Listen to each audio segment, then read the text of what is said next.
show do Heleno Rodai, Rádio Serviço.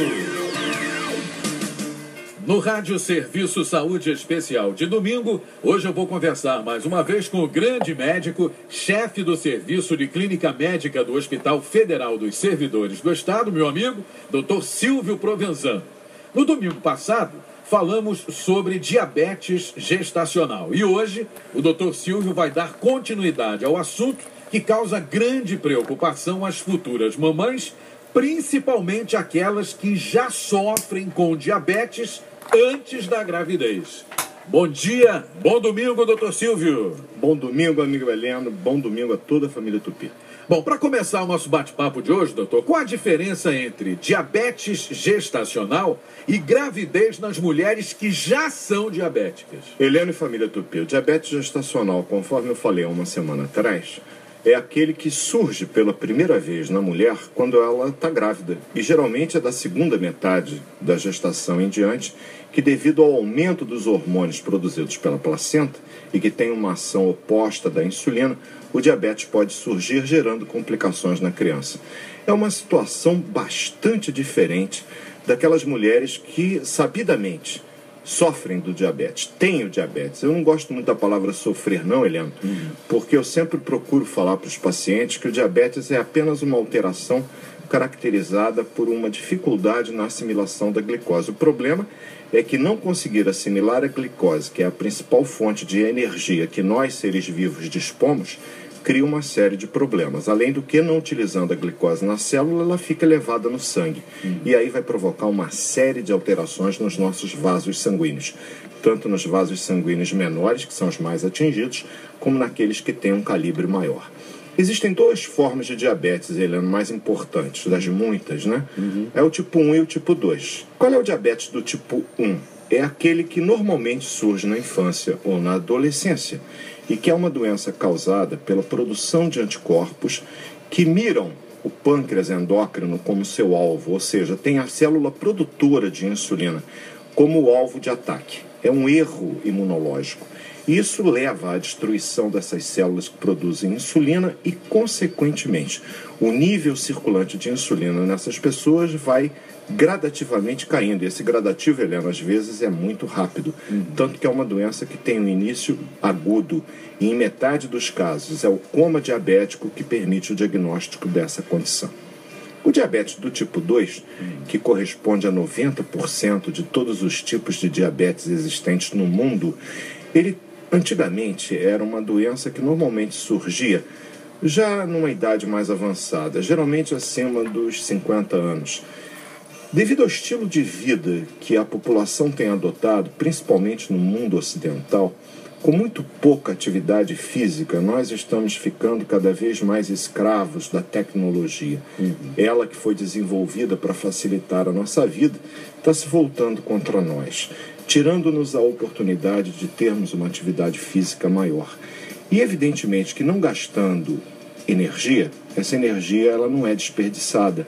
O organismo sabiamente faz reservas, só que a reserva de energia é gordura. E essa gordura, ela acaba dificultando a ação da insulina, o que pode levar ao diabetes. E a gente tem observado que o diabetes do tipo 2, que decorre principalmente da resistência à ação da insulina, que está associado à obesidade, que está associado a uma história familiar, esse tipo de diabetes tem aparecido cada vez mais precocemente. Helena, eu tenho visto pacientes com 14, 15 anos de idade, começando a apresentar o diabetes do tipo 2, que era uma condição que eu repito, há 30 anos atrás, quando me formei, a gente normalmente diagnosticava já na idade avançada, tanto que nós chamávamos o tipo 1 de diabetes infantil ou infanto-juvenil, enquanto que o tipo 2 era o diabetes adulto.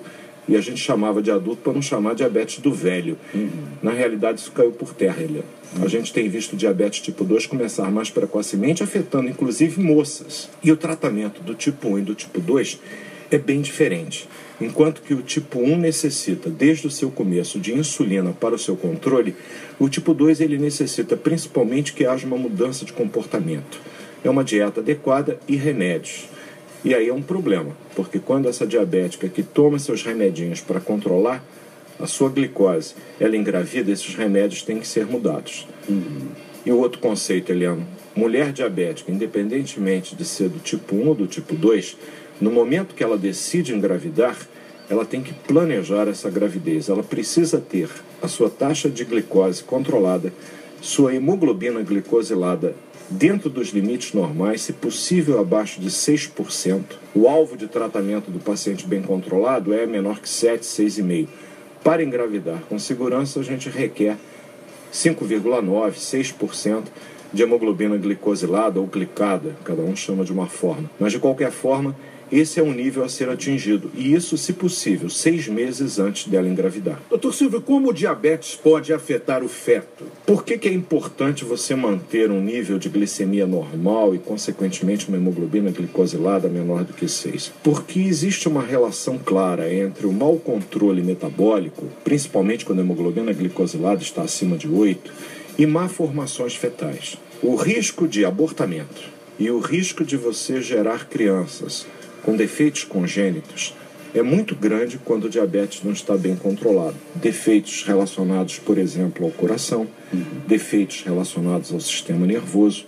Muitas vezes esses defeitos congênitos, eles são inclusive incompatíveis com o nascimento e a vida dessa criança que você vai gerar. Daí a importância de ter o controle.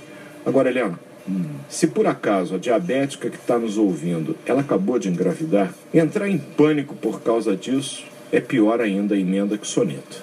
Ela tem que procurar, evidentemente, o posto, o local onde ela faz o acompanhamento, para que ela possa receber a orientação adequada. Se ela estiver fazendo uso de comprimidos, caso do diabetes do tipo 2, certamente o médico irá suspendê-los num primeiro momento, avaliar metabolicamente, e a grande medicação que a gente usa com maior segurança durante toda a gestação da diabética é a insulina. Já a diabética do tipo 1, que já vinha usando a insulina, muitas vezes ela percebe que engravida porque ela começa a fazer mais hipoglicemia. Porque ela ganhou um serzinho dentro dela que consome boa parte da glicose que circula. E evidentemente que isso pode gerar uma hipoglicemia, que pode ser nessa diabética mulher o primeiro sinal de que ela engravidou. Então aquela história de que dá enjoo, aumenta as mamas, é verdade, isso acontece, mas na diabética, a baixa da glicose pode ser um sinal indireto de que ela de repente está grávida. E evidentemente que o médico tem que ser acionado. A gravidez na diabética, ela evoluiu muito. No passado, a maior parte das diabéticas tinha um desenlace ruim, seja por morte fetal, seja por complicações nela própria mulher na hora do parto. Porque o risco de uma eclâmpsia, que é uma situação onde a pressão arterial da gestante aumenta muito, ela fica muito inchada, e evidentemente que ela pode até ter crises convulsivas e entrar em coma.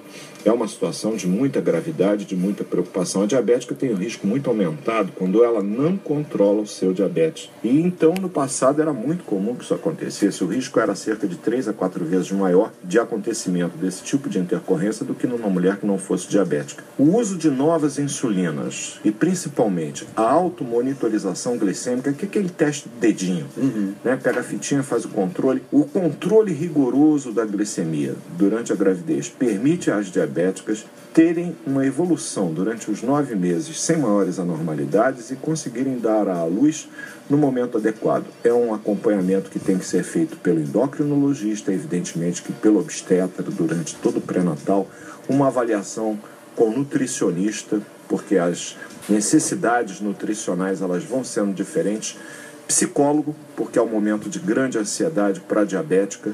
Enfim, é uma gestação que precisa ter um cuidado maior.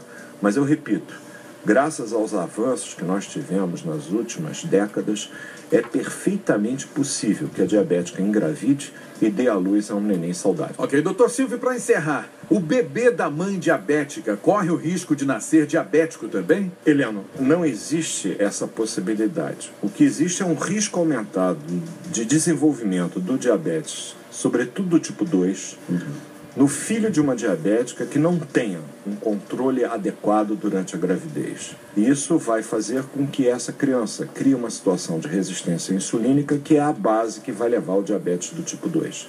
As complicações que nós observamos nas crianças filhas de diabéticas são uma hipoglicemia neonatal, que é uma baixa da glicose, hipocalcemia, que é uma baixa do cálcio. Isso pode inclusive gerar um quadro convulsivo. Estresse respiratório, uma criança que muitas vezes tem dificuldade de adaptação respiratória, um aumento na incidência da icterícia neonatal, porque nasce com uma polissemia, tem uma destruição maior de hemácias ao nascer. São crianças que têm algumas complicações numa incidência um pouco maior que das mulheres normais que engravidam. Porém, eu repito, o adequado controle durante a gravidez faz com que a mulher diabética possa dar à luz a crianças, a bebês totalmente saudáveis. Dr. Silvio Provenzano, mais uma vez, muito obrigado pela participação.